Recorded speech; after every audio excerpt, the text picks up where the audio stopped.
आकाशवाणी पटना से प्रस्तुत है समाचार ध्वनि चित्र।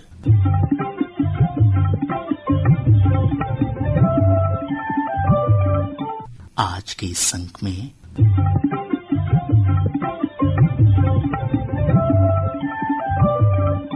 खेलो इंडिया यूथ गेम्स का समापन,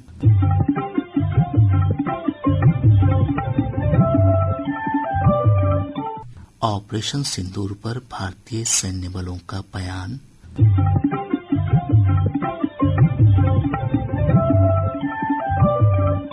और होगी एक रिपोर्ट ऑपरेशन सिंदूर पर भारत के राजनयिक वैश्विक संपर्क के प्रयासों पर।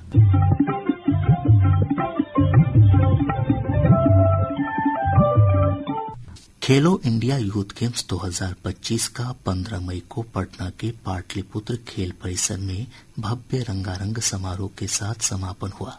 इन खेलों की शुरुआत 4 मई को हुई थी। पटना, राजगीर, गया, भागलपुर और बेगूसराय में विभिन्न 22 खेल प्रतियोगिताओं का आयोजन किया गया।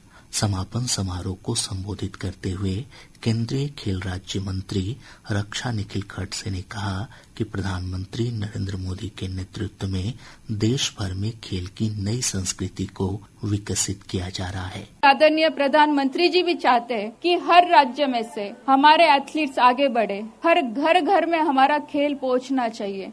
जब खेलेगा इंडिया तब खिलेगा इंडिया और आगे बढ़ेगा इंडिया। यही सोच के साथ अलग अलग खेलो इंडिया गेम्स के माध्यम से भारत सरकार पूरी कोशिश कर रहा है कि हर राज्य को साथ में लेके हम हमारे एथलीट्स को आगे बढ़ाए, क्योंकि हमारे इंडिया के पास वो टैलेंट है, सिर्फ उसे सही दिशा देने की जरूरत है, सही प्लेटफॉर्म देने की जरूरत है। उप मुख्यमंत्री सम्राट चौधरी ने कहा कि राज्य सरकार खेलों को बढ़ावा देने के लिए आधारभूत संरचनाओं के निर्माण पर ध्यान दे रही है। 30 मई को देश के यशस्वी प्रधानमंत्री आदरणीय नरेंद्र मोदी जी विक्रमगंज की पावन धरती पर आने वाले हैं। उन लोगों ने यहाँ स्थल को भी देखा है और 30 तारीख को जब प्रधानमंत्री जी यहाँ आएंगे तो जो पटना से सासाराम का जो एक्सप्रेसवे है उसका शिलान्यास करने का काम, इस इलाके में चौसा का पावर प्लांट चल रहा है उसके उद्घाटन का भी काम करेंगे और पटना एयरपोर्ट का भी उद्घाटन 30 तारीख को करने वाले हैं। हमारे संवाददाता ने बताया कि खेलो इंडिया यूथ गेम्स में कई रिकॉर्ड बने। महाराष्ट्र की टीम ओवरऑल चैंपियन बनी। राज्य ने 58 स्वर्ण, 47 रजत और 53 कांस्य पदक जीते। पदक तालिका में 39 स्वर्ण के साथ हरियाणा दूसरे और राजस्थान 24 स्वर्ण पदक के साथ तीसरे स्थान पर रहा।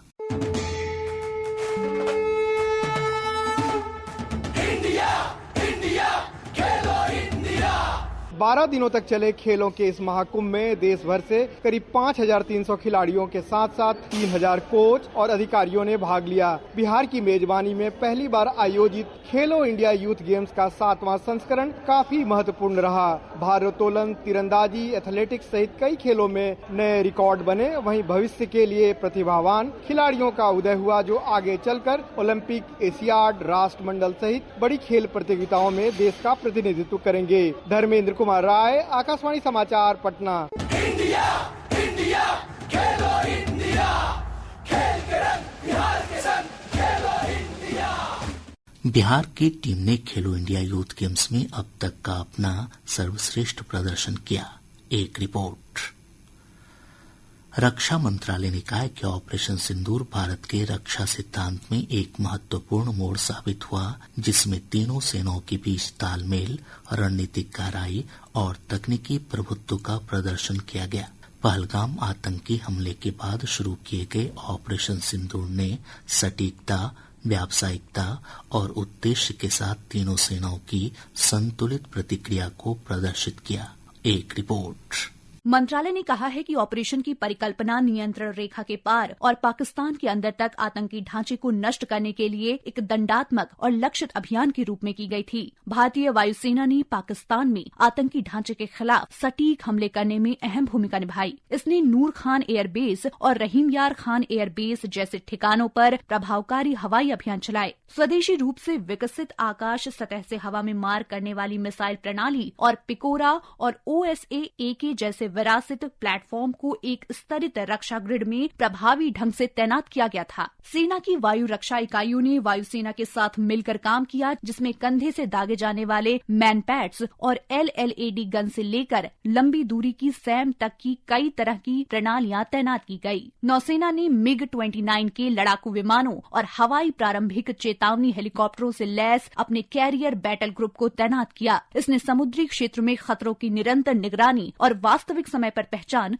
सुनिश्चित की। सुपर्णा की रिपोर्ट के साथ समाचार कक्ष से आकर्षिता सिंह। ऑपरेशन सिंदूर पर भारत के राजनयिक वैश्विक संपर्क के लिए गठित 7 सर्वदलीय शिष्टमंडल में से पहला शिष्टमंडल आज रवाना हो गया है।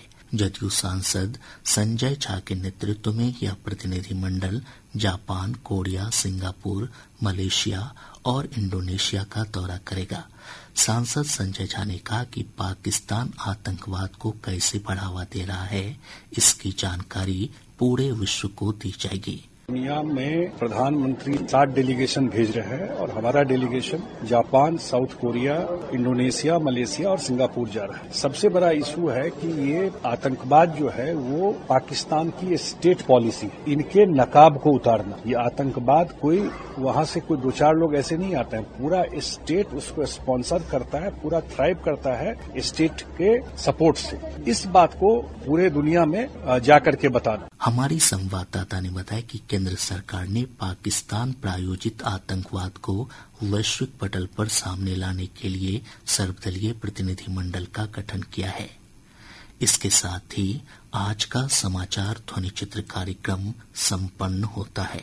यह कार्यक्रम प्रत्येक बुधवार की रात 7:52 पर आकाशवाणी पटना के प्रादेशिक समाचार एकांश द्वारा प्रस्तुत किया जाता है। संपादन और वाचन अभिषेक दास, ध्वनियांकन गोपाल कुमार और प्रस्तुति कृष्ण कुमार लाल।